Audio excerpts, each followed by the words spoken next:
Hello, everybody. Oh.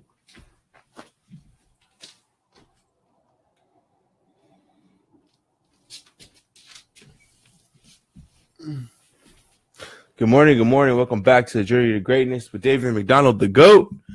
Day 106. Happy New Year again to everybody. Hopefully, everybody is enjoying their New Year so far.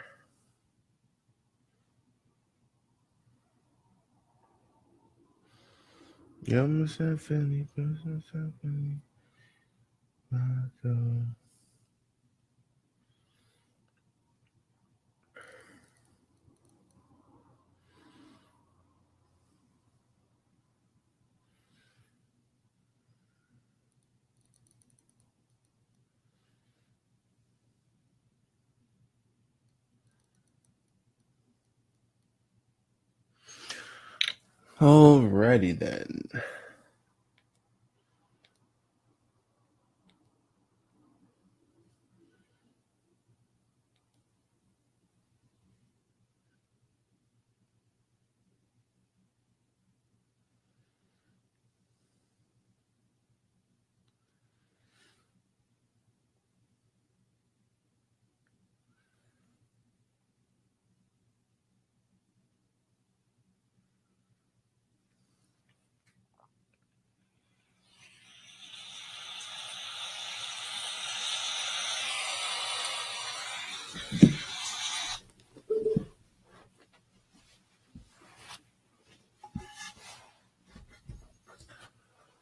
Morning, Liz. Morning, Jason. How's it going? Hey, Keith. Good morning. We're glad for you to join us. Good morning. Good morning. Okay, so if you're joining us for the first time, we're going to go ahead and get into our meditation routine. Usually it's a good time to really clear your mind, clear your space, set new intentions for yourself. And if you need help with that, feel free to reach out to me. I don't mind helping. Just let me know. But if not, I'll see you guys on the other side.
Alrighty, welcome back. Welcome back. Good morning, Mr. Hopkins. Good morning. Good morning. Alrighty, so we're gonna get into our reading routine here, and I'm reading "Think and Grow Rich" by Napoleon Hill. I posted it into our group page yesterday, so if you have any questions about that, feel free to refer to that. And we're just gonna keep on plugging along here. So I'll see everybody on the other side.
Alrighty.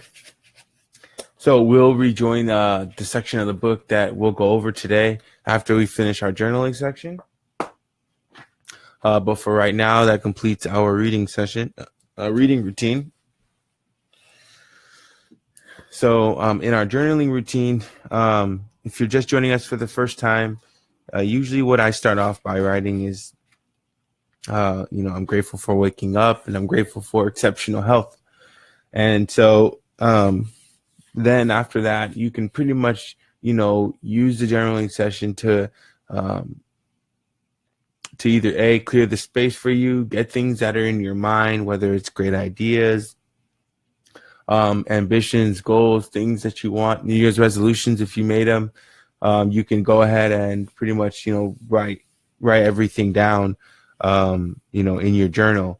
And then it's a good reference point to come back to, when you start achieving things that you manifest for yourself. Then you have a point of reference to say, oh yeah, I did write that down. That was one of my ambitions. And like I said, you always have a place of reference. So we've already completed one entire journal in the last 105 days. And now we're just continuously pushing through. If you have any questions, feel free to reach out to me after the session. And I wouldn't mind helping you and describing or helping you think through what you should write in your journal. But until then, I'll see you all on the other side.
Alrighty, welcome back. Welcome back. Okay.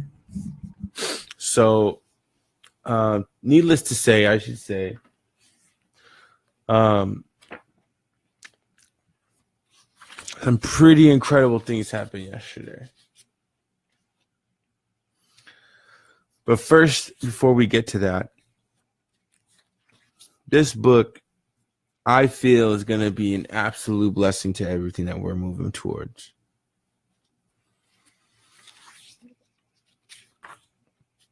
And it starts by talking about a 3 feet from gold lesson. And in this lesson, the common understanding or ideology is one of the most common causes of failure is the habit of quitting. When one is overtaken by temporary defeat, every person is guilty of this mistake at one time or another. So, back in the days, the story pretty much goes back in the days when on the West Coast, there was this gold fever, a time of when, people would go to the fields and mine for gold with aspirations, obviously, to become a millionaire or to become, ridiculously rich. There was a man by the name of R.U. Darby, and pretty much he was able to strike gold. So after he struck gold, he went back to Maryland, where is his hometown, and he needed machinery to come out and pretty much continue digging the gold, And he went to his hometown. He was able to raise money to go purchase this machine that he could then have shipped to the West and then, continue to dig. And through this digging, he found more gold, right? And he was like, man, only a couple more truckloads of this stuff, and then I can pay off the loan. I can pay off everybody who helped me in my journey of buying this machine. Well, he continued to dig for weeks, and he didn't find anything. And he continued to persist, and he didn't find anything. And so eventually he quit. And then after he quit, he took his machine, took it to a junk man, sold it to him for a few $100, and then went back to his hometown and worked religiously to pay back the people that had lent him the money. Okay. So now this junk man, can you guess what happened? If you read the book, but can you guess what happened? Yes, you're right. The junk man went and took the machine, hired an architect or a land specialist of the time, showed him where this place was in the land where the gold was, and then the specialist or this engineer of types says, oh, the person who was looking originally didn't understand the philosophy or concept of fault lines. And quite frankly, all of the gold, if there was to be any, is going to be 3 feet. 1, 2, 3 feet. Let's say that's a little bit exaggeration. This much, the gold should be there, right next to where they were building or where they were picking their, putting their metal in the ground to try to find this gold. And sure enough, he took the machine, he started driving in that area, and he made millions. R.U. Darby eventually, found this out, and obviously probably was very devastated, but he learned it as a lesson and eventually got into insurance, and pretty much became very aware that you can use your thoughts to manifest different realities for yourself or different experiences for yourself. And so there was really no price tag. There's no price tag. Once you learn that you could create your own reality, and you're able to, and we can go into deep, so just message me. But once you realize that you can create your own reality, there are no limits to what you can do. Okay. So, and in this story, another important part that reached out to me: when defeat overtakes a man, the easiest and most logical thing to do is to quit. That is exactly what the majority of men do. More than 500 of the most successful men in this country have ever known told the author their greatest success came just one step beyond the point at which defeat had overtaken them. Failure is a trickster with a keen sense of irony and cunning. It takes a great delight in tripping one when success is almost within reach. Never quit. I mean, it's so oftenly cliched spoken on. Never ever quit. I mean, those times in your life when you feel like things are getting really, really challenging, like I said, in the months of October, November, December, probably some of my most uncomfortable months. But because I had this philosophy in my mind, persistent and consistent every single day, like there was nothing that could stop me, you know. And I'm telling you, a lot of people will fold under pressure, and they do fold under pressure. And sometimes you're the one left holding the iron on your shoulders, you know. But at the end of the day, it's like when you know you can't fail, and when you know that if you just continue to persist, you're gonna make it unless you die.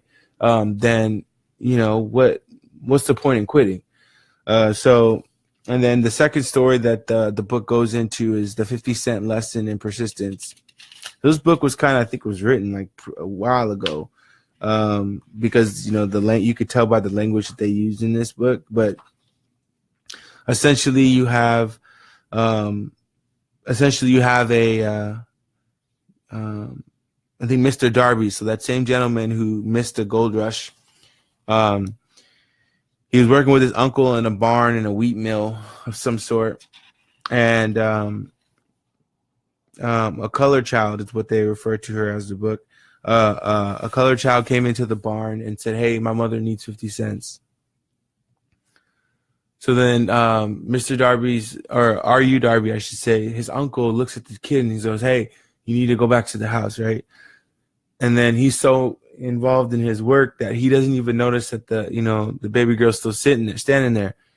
And then so minutes go by, or time passes by, and he looks back up again and he says, "Hey, I thought I told you to go back to the house." And the little kid's like, "Hey, my mom needs 50 cents. And this is her second time saying this to him. And then he goes, "I thought I told you to go back to the house." And then she doesn't say anything. The kid doesn't move. She just sits there. And then Uncle gets back to work. You know, he's so involved in his work. Time passes by again. He looks up. And then Mr. Darby, why do I keep saying Mr. Darby? R.U. Darby says that his uncle had a bad temper. And so he looks up and he picks up like a switch or something. And then he starts walking toward this little girl. And then as he steps like to this little girl, the little girl takes one step toward him and screams at the top of her lungs and says, "My mom needs 50 cents. And then the man stops. He looks at her. He puts his hand in his pocket. He pulls out 50 cents and gives it to her. And R.U. Darby is just standing there, just like, what the heck just happened? Like, how did this little, 7-year-old girl pretty much just take this adult man, take this man over? And pretty much the whole point in that story was that they're going to teach in this book, they're going to teach the power of persistence, and how that can be your biggest or one of your biggest tools and biggest allies in this journey of life that we endure. And so I'm really interested to learn more about that. And the context of that discussion with this little girl is that obviously the man is more intelligent than the child. And Black people at the time were not supposed to stand up to white people at the time. And so having both of those variables in the situation and to have this little girl do that to this man, Darby wasn't able to mentally comprehend it. But with that lesson of, wow, like where does that come from? They're reliving the situation where they go back to the actual wheat mill and they start talking about like what actually happened. And then they're going to get into like what that power looks like. I've never heard of this before. I know persistency and consistency is the biggest thing. And for Darby, the character that they're referring to in this story, he's like, yeah, I'm never going to quit because I was 3 feet short of being, a millionaire and, pretty much hitting this gold. So I'll never quit. He sells life insurance now. He sells over 1 million in policies a year. He's like, hey, I'm never going to quit. If somebody tells me no, I'm just going to persistently and consistently, continue to chase, or follow after them. So I'm really interested to learn about the new powers that are in this book. But speaking of powers, and this is real life. Okay, so yesterday we were leaving an island, right? We were leaving an island. The ferry that was supposed to be taken was scheduled to depart at 12:20. And it's kind of weird now. When you take ferries, this is just FYI too. So if anybody out there is thinking about taking ferries, if you take ferries, you have to make reservations ahead of time online. And so on the outbound trip, or when we were first arriving, we made the appointment, we scheduled, we were there, everything was well. And then coming back, you have to also schedule a reservation. Make sure you get on the schedule. Well, we didn't do that. And not that it's a big deal, and there were times available, but the way that it works is like at 10:30, like that whole booking time may be booked. And then there's a 10% margin for people who are standby, essentially, right?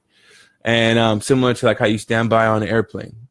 And there's only a 10% margin. So if the ferry is scheduled to leave at 12:20, you think, okay, well, we got to be there a couple hours early, right? Just to make sure that, there's other people that are going to be leaving the island also. So you want to make sure that you get your spot in line. There's only a 10% grace.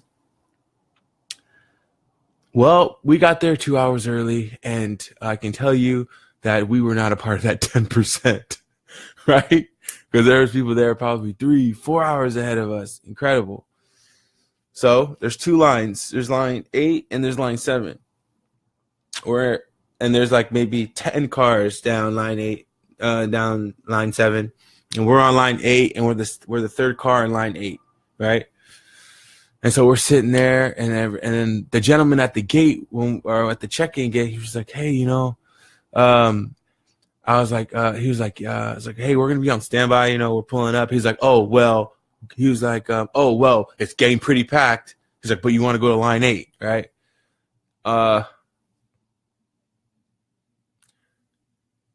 That translation, his nonverbal, his tone, his everything, the way that he said that was super negative, super negative. And had I not been in the right mind, potentially that could have thrown me off course to believing that we have no chance in heck of getting on this yacht, on this ferry. So I dismissed it. We continued down the street, or down the aisle, right? And we're sitting there in the car, and then we're having a conversation. I was like, nah, I think like we'll be good. Like I think we'll be good. And then everybody in the car continued like, yeah. My sister Carrie was like, yeah, I think we'll be good, right? And then we're just sitting there. I mean, we got 2 hours to kill. And then we're sitting there, everybody's just kind of like taking a rest, checking our social medias and stuff, right? And next thing you know, I turn around and I hear a car start. And this girl in a Jeep Cherokee, okay, and mind you, we had to be back in town for an event at around 5 o'clock yesterday, and it was kind of a big deal. Like the people that we were with were big anchors of another sister of ours, and so it was really important that we made it to her engagement party. Okay, so I turn around. So, okay, that 10% margin, right? Turn around. I look, car starts. And then this girl in a frantic, like mean, like not mean, but like just like she looked like she was kind of like, upset. She backs up a little bit, right? And then she pulls forward and pulls out of the line. She's 1, 2, 3, 4 cars back from the front of line 7. We're in line 8, 3 lines from the front, 3 people from the front. And so I turn around, I'm like, dude, And I look at everybody in the car, and Marcus looks over. He turns around, he looks to his right. He's like, bro. I was like, what just happened? Right? And we're all looking at each other. And then he goes, dude, he's like, you better just parallel back in parking to that parking spot. And then I was like, oh man, that's such a good idea. Right? So I was like, screw it. So I pulled up, backed up, right? 3-point turn. It's like 3-point turn, right? Back into the spot. And you know what was even more crazy? So then now at that moment, right? Now we're in that 10%. We're in that 10%. The person that was in the car behind the car now, it was a truck, it was a Durango. They weren't in their car or in their truck. Had they been in their truck, right? What would they have done when that person left? They would have wanted to be in the 10% too. So their ambition would probably have moved the car forward. And then the car behind them would have went. Then the car behind them would have went forward. And the car behind them, so on and so forth. We would have stayed in our same position.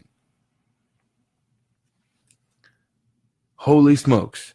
We were in the 10%. Had we stayed in line 8, we wouldn't have made that ferry. And then we would have had to wait until 5 p.m. later that day to come back to the city. So what does that tell you? Absolutely magnificent. I mean, I just don't see any luck in any of that, like by any stretch of the imagination. And I think that just goes to like show like the power of like belief and faith, that you are able to move for whatever reason. You're able to move spaces and move places in time where you can, I don't know. It's just all this is just so magical to me. Like it really is, because like what are the chances of that? And you know what's even more crazy?